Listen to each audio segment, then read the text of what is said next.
Здравствуйте. Hello and welcome to the Russian language classroom. Before moving on to the topics that we are going to learn today, let us have a quick recap of some of the topics that we have learned in the previous lesson.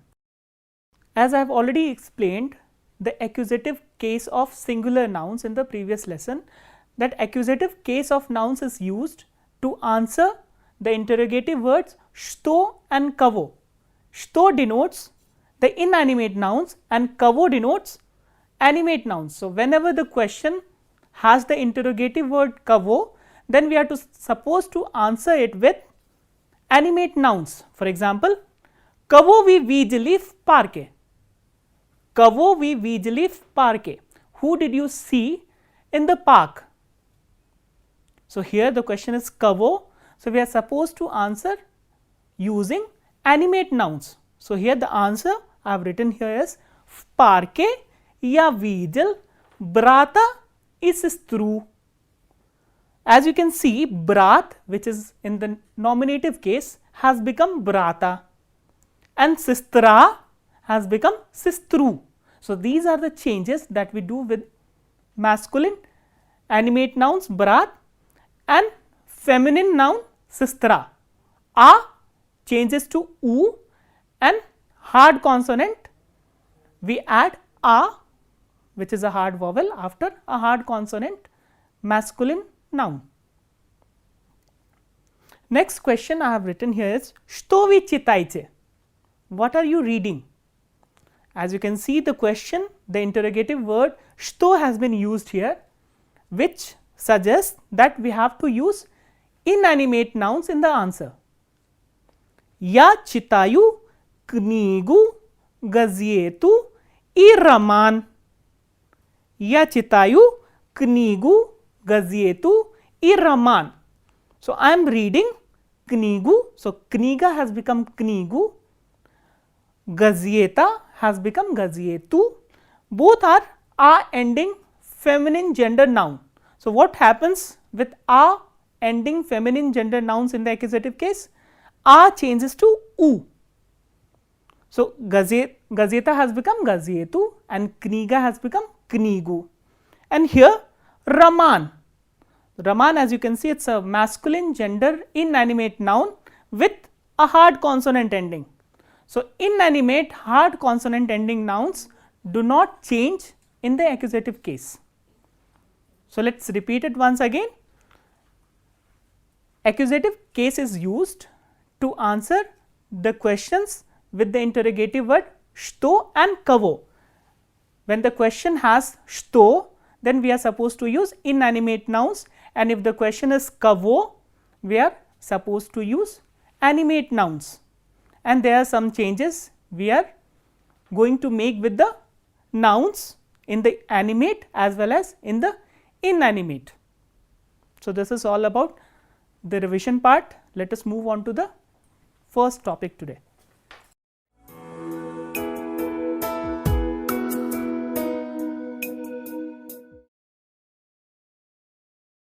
The first topic we have in this lesson is the accusative of direction. This is one of the uses of accusative case in Russian. For this, we use the interrogative word Куда. Куда means where to. So, whenever we denote that we are coming from somewhere or we are going to somewhere, we use the interrogative word Куда. So, while answering this interrogative word, we use the verbs which denotes the direction. I mean, you are going to a point or you are coming back from a point to another point. But before going into detail, I would like to introduce two very important verbs we use while answering the question Куда.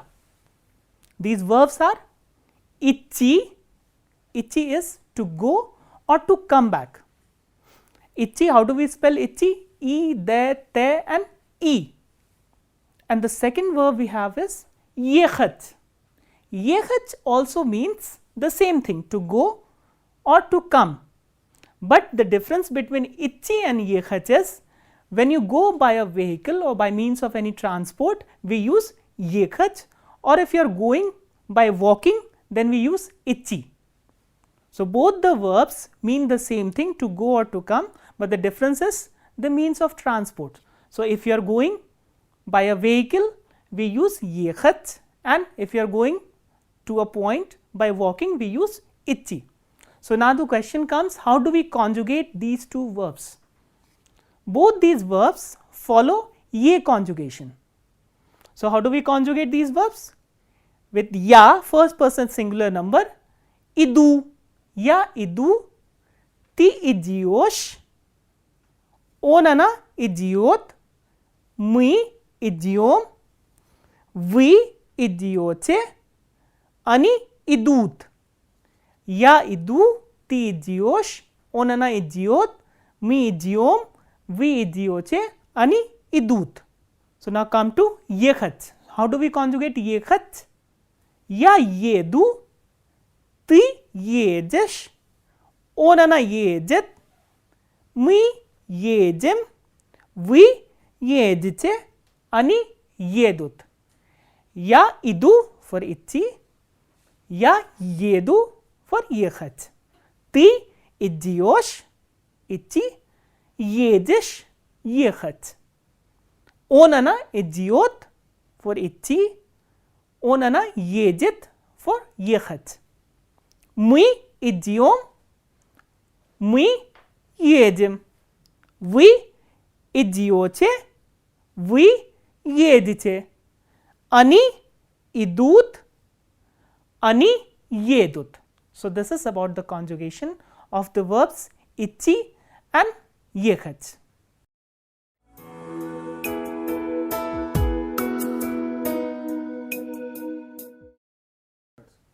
I have introduced the interrogative word kuda, which means where to. A similar word, interrogative word gidye, we have already done. So, let us find out the difference between the interrogative words gidye and kuda. Gidye means where. Where, when we answer to this question gidye, we denote the location of a noun, where the noun or where the subject is situated. Whereas, when we answer the questions with interrogative word kuda, we denote where the subject is directed towards. So, where the subject is moving towards. So, this is the difference between gidye and kuda. Let us learn some examples where you can find the difference between kuda and gidye. The first question that I have written here, gidye vasha mama. It is an interrogative question, interrogative sentence with the interrogative word gidye. So, where is your mother? So, if the question is gidye, then we answer this question with the location of the subject, which is mama. So, where is mother? Parke. When we answer gidye, we use the noun in the prepositional case with the prepositions va or na. Gidye vasha mama parke. So, here park, which is a noun, has been used in the prepositional case after the preposition va. Let us move on to the second sentence. So, again an interrogative sentence is there with the interrogative word kuda. Kuda idiot vasha mama. So, where your mother is going. So, where your mother is going. So, when we answer the interrogative word kuda, we denote where the subject is moving towards. So, where the subject is going to, and the answer is park, va park. So, here noun that we have used, which is park, is in the accusative case and with the preposition va. So, when we answer the questions with interrogative word kuda, we use the prepositions va or na as we have done in the prepositional case and the noun in the accusative case. Whereas, when we answer the interrogative word gidye, we use the noun in the prepositional case with the prepositions va or na. Let us move on to the next example. Gidye na khodetsa Universität. Находится we have done. Находится is to be situated at or to be located at.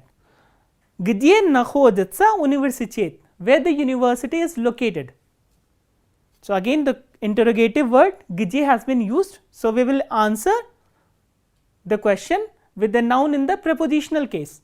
В городе Delhi. В городе Delhi. In the city or in Delhi. But if the question has the interrogative word Куда, for example, Куда вы едете?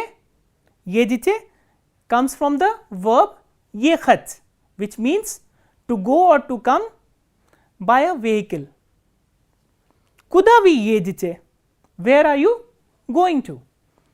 В город Delhi. So here this noun город, which means city, has been used in the accusative case with the preposition в. So when the interrogative word Куда is used in an interrogative sentence, we answer the question with a noun in the accusative case with the prepositions в or на, whereas if the interrogative word где is used in an interrogative sentence, we answer using the noun in the prepositional case with prepositions в or на. So this is the difference between где and куда.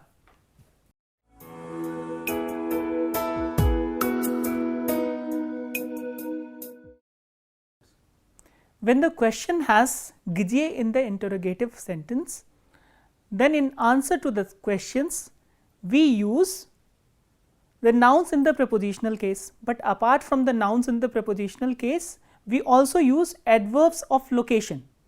For example, answer to the question где они, we can say они здесь, они там, они справа. Справа is on the right, слева on the left, наверху upstairs, внизу downstairs, and дома at home.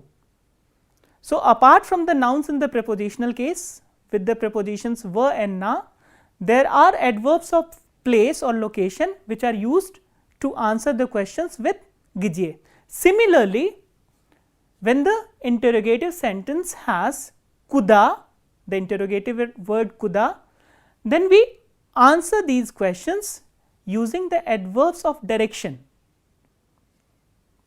For example, здесь becomes сюда. Сюда is here. Куда они идут? Where they are going to. Сюда, they are coming here. Туда, they are going there. Направо, направо is towards the right. Налево, towards the left. Наверх, upwards. Вниз, downwards. And домой, to their house or home. So these are the counterpart of these adverbs of place. So здесь is an adverb of place, whereas сюда is the adverb of direction. Там is an adverb of place, туда is an adverb of direction. Справа adverb of place, направо adverb of direction. Слева place, налево direction. Наверху place, наверх direction. Внизу place, вниз direction. Дома place, домой direction. So you have to keep this thing also in mind that whenever the question is куда or где, how do we answer them using the adverbs of location or adverbs of direction.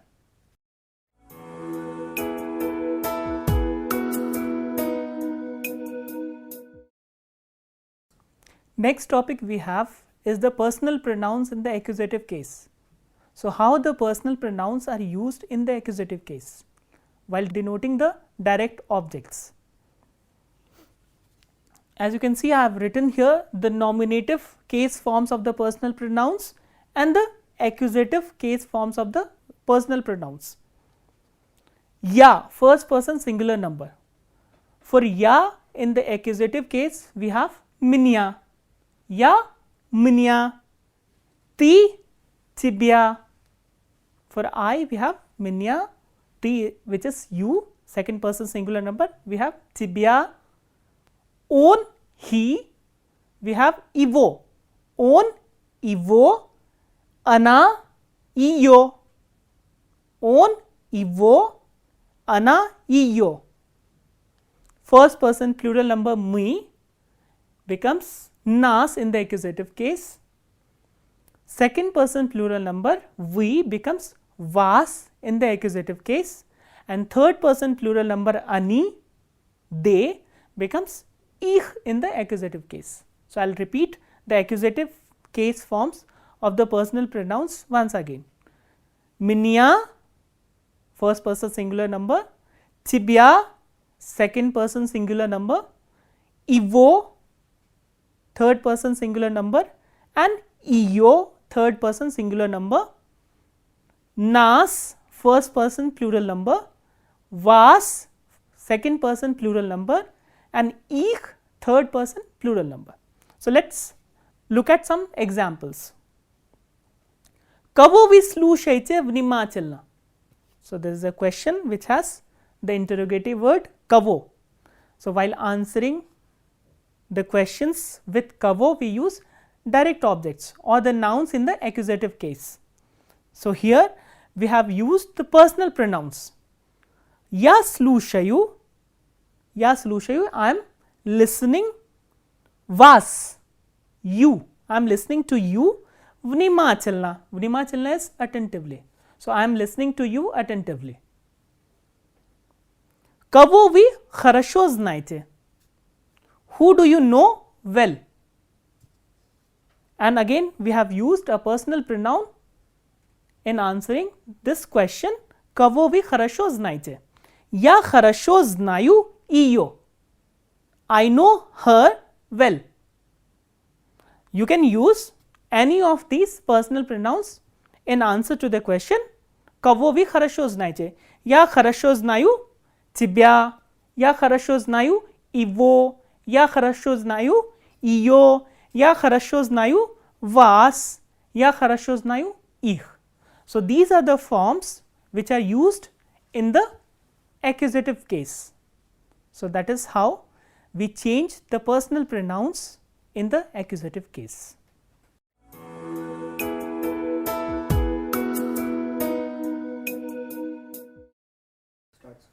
Now, we will look at two verbs, moch and umiet.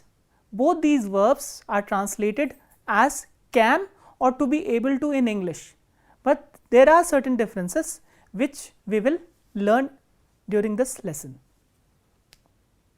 Moch and umiet. Both these verbs can be translated as can or to be able to. So, let us first look at the conjugation of these two verbs. Ya magu,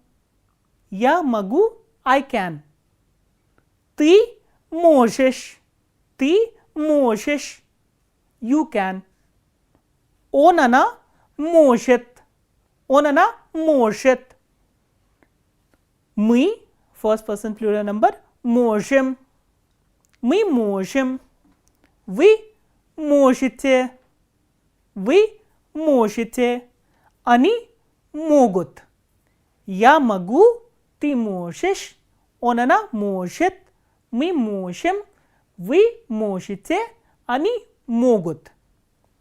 And уметь, я умею, ты умеешь, он она умеет, мы умеем, вы умеете, они умеют. So, again both these verbs have ye conjugation. So, now what is the difference between moch and umech?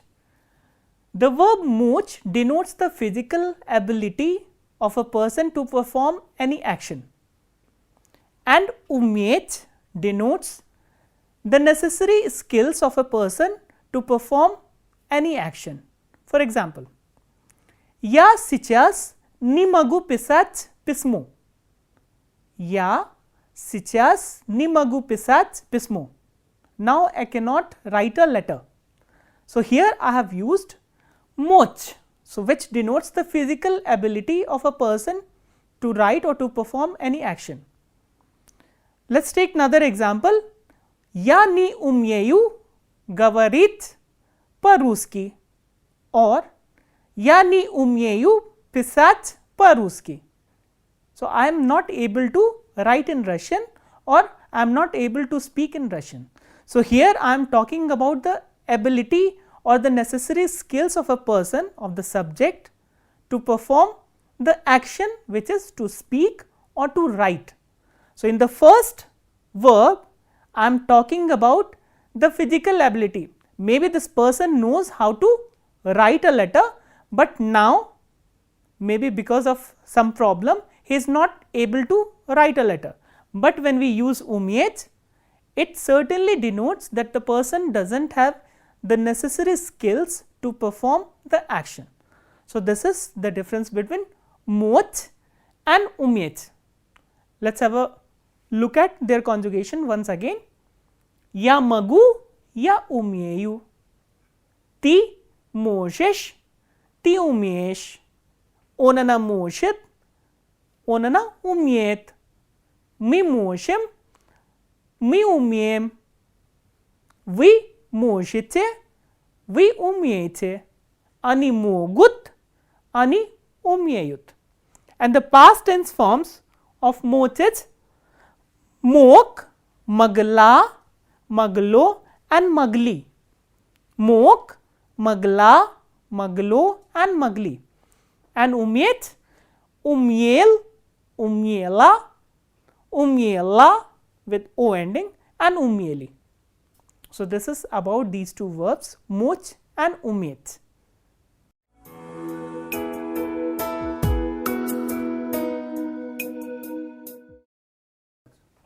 Now we will learn the construction dolshin plus an infinitive.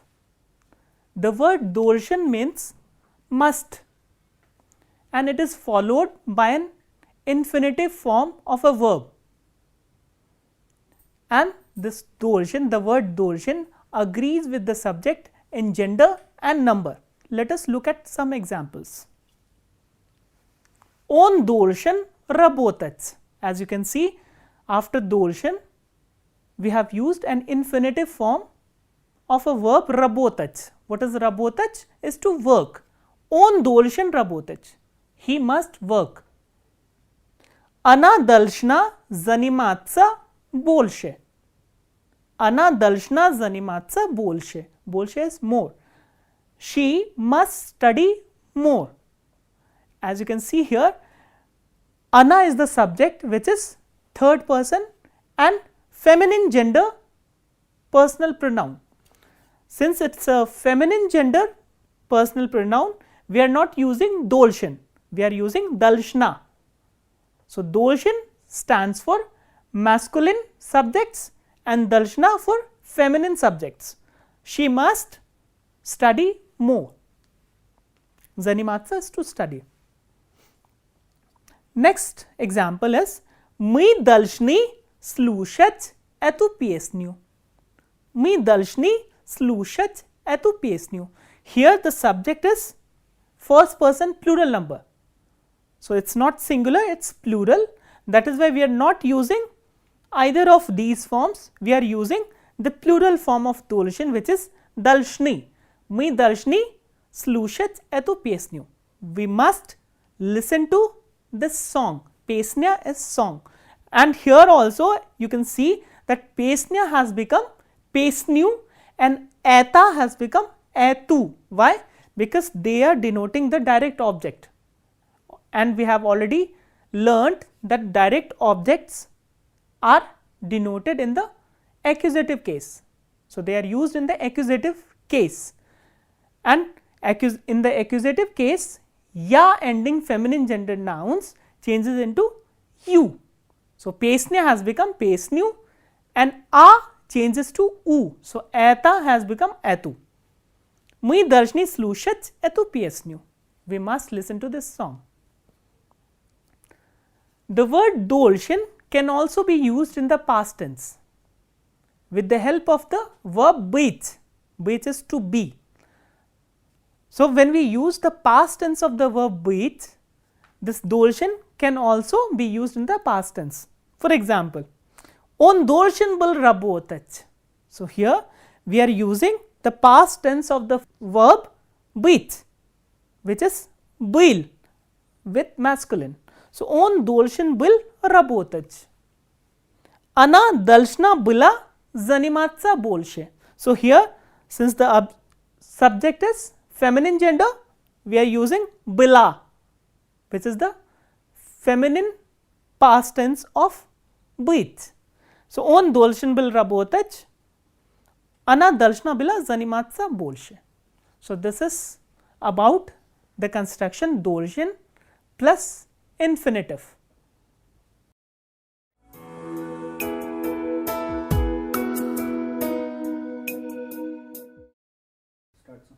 Now, I will read out some sentences. Please listen to them carefully and read after me. У меня есть друг. Вчера я встретил его на улице. I have a friend. Yesterday I met him on a street. Это моя сестра. Ее зовут Анна. This is my sister. Her name is Anna. Где Павел? Вы видели его? Да, я видел его в буфете. Where is Pavel? Did you see him? Yes, I saw him in the canteen. Где вы купили эти книги? Где вы купили эти книги? Я купил их в киоске. Я купил их в киоске.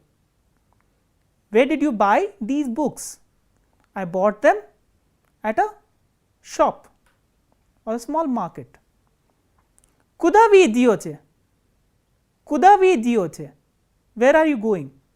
Я иду в буфет. I'm going to the canteen. Куда ты идешь? Where are you going? Я иду в столовую. I'm going to the mess. Куда мы идем? Where are we going? Мы идем на почту. We are going to the post office. So, now I will read out the sentences once again. Please listen to them. У меня есть друг. Вчера я встретил его на улице. Это моя сестра. Ее зовут Анна. Где Павел? Вы видели его? Да, я видел его в буфете. Где вы купили эти книги? Я купил их в киоске. Куда вы идете? Я иду в буфет. Куда ты идешь? Я иду в столовую. Куда мы идем? Мы идем на почту. So, with this, I conclude this lesson. So, what all we have learnt in this lesson? We have started with the accusative of direction. Apart from that, we also did some constructions with должен and infinitive, and we have done the personal pronouns in the accusative case. So, this is all for today. We will meet in the next class. Till then, до свидания.